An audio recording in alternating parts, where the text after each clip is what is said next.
All right, we are recording. So hello, Dale Majors here, and today I have DeAnna Murphy from a company called Acuity. And DeAnna and I actually met 2 years ago, DeAnna? Yeah, at least that, Dale. Years? Okay. At least. 2, 3 years ago. And I'm super impressed with this person. We've had so many conversations, and I'm just ecstatic to have her to share with you what she's about and what she knows. So let's get rolling. And I've got some questions for you, DeAnna. Are you ready? I'm ready to roll, Dale. And I just want to say hello to everyone and excited that you could be with us today. And we're going to have a wonderful conversation, talk a little bit about strengths and why they're important and what you can do to learn more about your own. Awesome. Okay, so the reason I wanted to get you on the call is for all those people that are, just graduated high school, in college, in the job market for the first time. I found through my, training in your courses that strengths can be so pivotal and so important.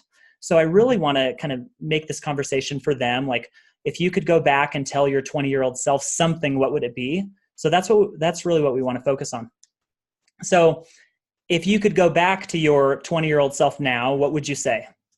Yeah, it's an easy answer because my 20-year-old self was not aware of where my strengths really lied. And the problem with that was that I jumped around into a lot of majors. I dabbled into things that I was trying to figure out, am I good? Am I not good? Do I have something to bring? Do I not have something to bring? I know the impact of early on, not just learning what your strengths are, but learning how to apply them. And maybe just by way of example, Dale, I didn't want my children, so I am the parent of 3 adult children. My husband and I have been married 35 years, and when they turned 18, like it or not, they got the book Strengths Finder 2.0 and free coaching from mom. And I did not want them to have to trip over their own, uncertainty the way I did. And I really watched the difference. For example, our oldest son, as a junior, so he'd had a couple of years, a little bit of coaching around his strengths and what made them unique and how they showed up and the way they showed up and how he could use them on purpose. So he was pretty clear.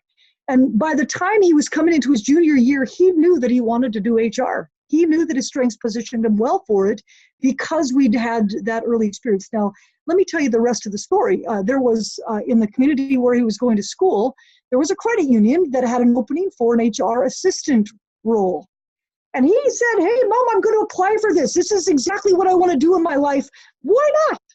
So he goes ahead, he throws his hat in the ring, and it's the night before he's supposed to interview, and he calls me up and he says, now, I know this is kind of your area, Mom. How should I prepare for my interview? And I said, well, I'm going to guarantee you, and by the way, I'm saying this to any of you who are 20-something, here is a question that's going to be on every job interview you ever have. And it was this. I said, now, Matt, they're going to ask you, what are your strengths? And you want to go the extra mile, not just that you could look back to your strengths finder and all the things we've coached about, but I want you to go and look at the requirements of the job. What if you're an HR assistant, what do you have to do? And I want you to be able to speak about those strengths in the context of each one of the roles. Now, what was amazing, so he prepared and he planned and he thought through how each of his 5 strengths would help him with each of the things that were necessary in that job. Well, he got to the job interview, and here's what happens. The bank president sits across from him and says, now, Matt, he said, I just want to tell you straight up so you know this. I've got 4 people with 5 or more years of experience in HR that have applied for this position. And I see that you are a junior, just started your major in organizational communication. So you have no experience in HR from what I can see in your resume. And you're a junior with no classes or anything here. So what I want to know is, what strengths do you have that I should take into account as I'm thinking about this position? And Matt was so excited. He was like, oh, boy, I know the answer to this question. And so he was able to say, listen, here are my strengths. And he went right through the top 5. And he began to speak to how they would help him with each of the things that was part of his job. Now, when he finished, that bank president's jaw was on the floor. And he asked him, when do you want to start? He got the job. And he Wow. called me up out in the parking lot. He got engaged the next day. And for the first time in his life, this kid had been kind of a B plus student, sometimes an A student, but not really very regularly. For the first time in his life, he got straight A's. And he ended up graduating with a scholarship invitation to the #3 school in HR in the nation, graduated from there with a signing bonus into a Fortune 500 company, and within 3 years was in a 6-digit salary and benefit package. That is the power of knowing your strengths. Whoa. And instead of like me, where I danced through 5 different majors before I landed on what I loved and found out what was important, and then spent the rest of my life building a career around it, I danced around a lot. And this kid was so clear because he knew his strengths. So that's the power of this, Dale. It's like, you got to know. You got to know because you got a contribution to make. In fact, I think I should maybe add one more thing before you toss your next question to me. I love to tell people that if you, let's just pretend for a second, I love StrengthsFinder. I think it's the #1 strengths assessment out there. It's just my personal opinion, having taken a number of them. Here's the thing that's cool. You're all playing to 8 to 10 strengths. Everyone is. Really, you learn your top 5 when you take StrengthsFinder, but you're really using about 8 to 10. This is from about 20 years of 34 theme coaching. Most people are using about 8 to 10 on average in a day, and able to call them up. The chances you'd find someone like you with the same strengths in the same order, 1 in 476 trillion. You really are unique, and you got to know what makes you unique. You got to be really clear on what you have to bring, and then you got to go do it, because nobody can do it like you. That's the important, right, Dale? If everyone knew that, imagine how different the world would be. Change That's things. awesome. So if you learn your strengths and you can get your dream job out of college and get engaged a day later, and then go get another dream job out of the university of your choice, and that is a really great story. And so you were saying that you were going from major to major, and I'm sensing some kind of insecurity that I also felt when I was in my, college days. Why is that? Why do we all have to go and, dance from major to major to major? What do you think the underlying issue is there? It's simply, we don't know what we don't know, right? We don't know what we don't know, and sometimes we don't know how to tune into ourselves to find that out. And so a lot of times it's actually the experience. You go and you fall into an experience and you learn.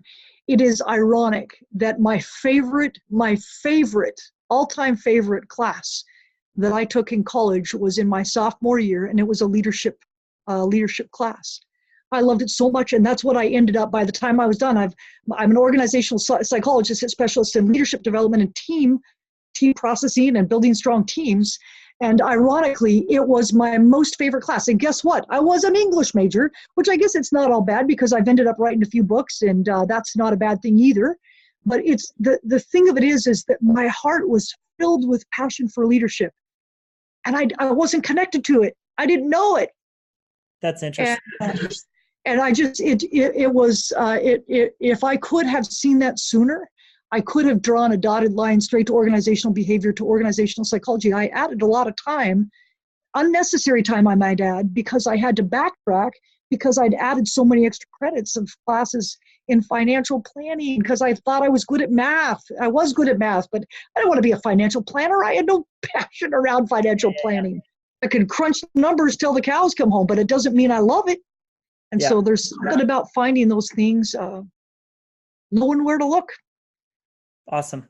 How is it that, and I want you to tell me if this is true. You've spoken to thousands of people about their strength, and you've mentored and coached people of all ages and kind of all walks of life. When I first learned about the Clifton StrengthsFinder, and I read the book for the first time probably 10 years ago, I remember when it talked about my strengths: futuristic, activator, command, communication, focus. And I read about those things. I thought, maybe I am. I know that I'm good at those things. Maybe I am awesome at those things. And it seemed like I was able to give myself a little permission to realize, wow, I'm awesome at that. And do you think that, how much do people struggle doing that same thing, and just to get to the point where they say, I'm amazing at, these things. We live in a world that teaches you that your value is out there. It's in something outside of you. It's in the letters behind your name. It's in how much money you make, the car you drive, the pants you wear, the friends you have, the awards you've won. And somehow that out there tells me that I'm okay. One of the things that learning strengths does is so amazing is all of a sudden you're looking at a report that tells you something about yourself, and you find yourself going, wait, how could this be so true of me? And there is a justification of self that comes when you get this outside thing that tells you this is who you are. This is what you are able to be and do. Now, by the way, it doesn't mean that you can't grow into and to be other things, because you can. It just means right now, if you get a snapshot that tells you the way you're impacting the world, you can hold it in your hand into a report, and you can get the feedback there that says this is what you're about.